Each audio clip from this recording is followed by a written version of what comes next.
All right, that fish picked that up right after that big drop mend. And I must have just put that fly like right down on top of him. All right, got him. Beautiful. Yeah, so there's the... I'm Joe at Red's Fly Shop, and I'd like to share with you what I consider the secret to strike indicator nymph fishing.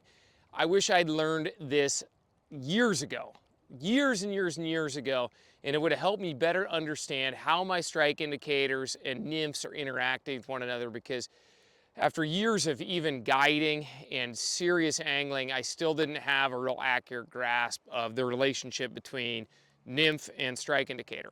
Now, if you're watching this video, chances are you know a little bit about strike indicator nymphing, and that's essentially I have a float or an indicator. We could call it a bobber. It's a suspension device that's going to be able to carry a weighted wet fly or a nymph underwater, and we would present it in a dead drifting fashion.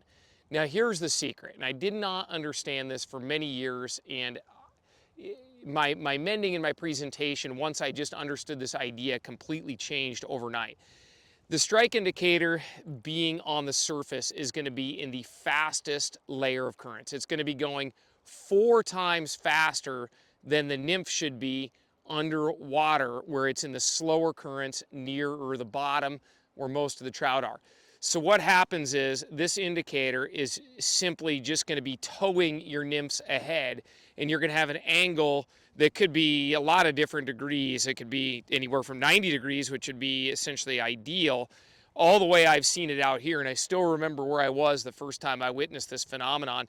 I was nymph fishing for steelhead with a pink leech, and I could see my pink leech doing things that I did not think it was supposed to be doing until I learned how to mend properly and drop that fly directly underneath the indicator at 90 degrees.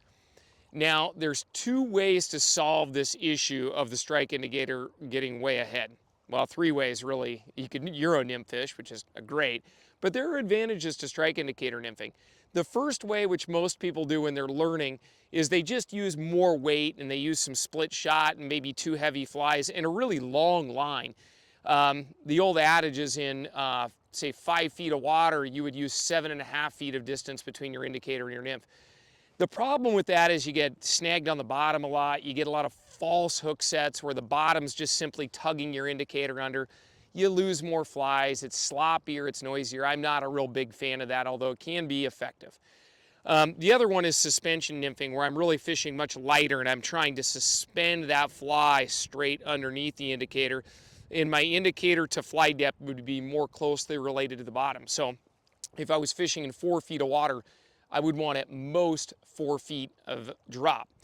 So what I want to share with you today is what I consider the secret of nymph fishing. Maybe it could be called the best nymph fishing tip ever, and it's simply a mending strategy where we set that indicator back upstream above the fly and we allow that fly to drop as if there's no line attached to it, completely slack. You would be amazed at how fast nymphs sink like this sink if there's no line attached to them. And if you don't believe me, next time you're out, just drop that fly as if there's no line on it and you'll be amazed. It will plummet almost to the bottom just within 18 inches to 2 feet. That fly will just be on the bottom. So I'm going to share with you this mending strategy and talk you through it. It's going to be considered an overhand mend, a lot different than what you might be used to.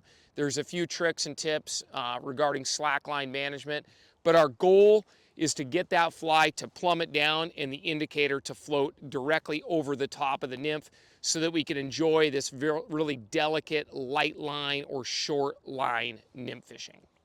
All right, so here's how I nymph fish for years. I make my cast, my indicator's drifting, I make my mend like laterally like so, and my indicator's really just dragging my nymph along. And of course I caught fish because I put a bunch of weight on there, 2 nymphs, and trout are hungry sometimes and make it kind of easy on the fishermen. But when fishing's challenging or tougher, these drifts where I'm just mending and letting that indicator tow along aren't going to be very effective.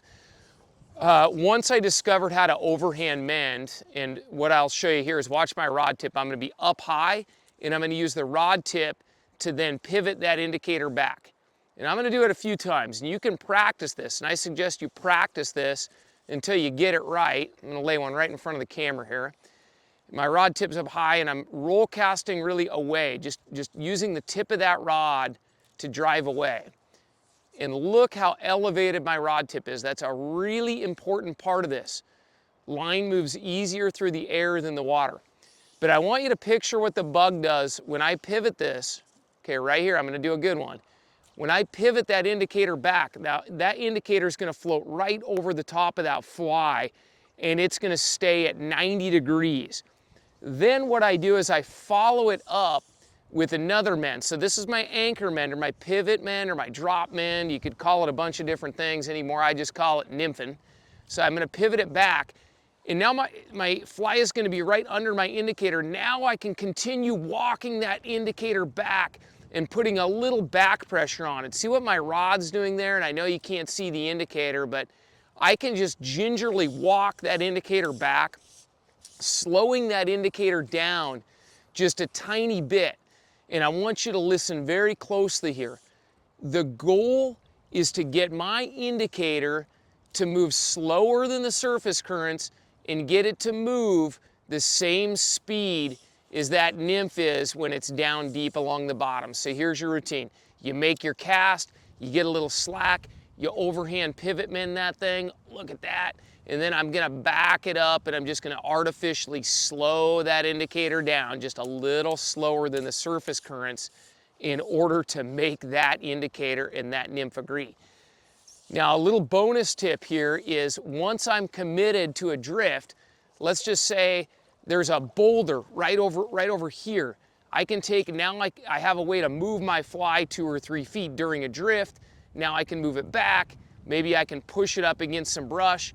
I have a mastery over this indicator that then allows me to take and pivot and move seams. Maybe I'm 12 or 18 inches out of a seam. Now I can push that thing over using that nice high rod. Now I want you to really remember that when you go practice on your own. That rod has to be up just like that, and you have to have enough slack in order to get that rod tip up and pivot that over. But that's a drop mend. I think it's the best nymph fishing tip that I can share with you for indicator setups.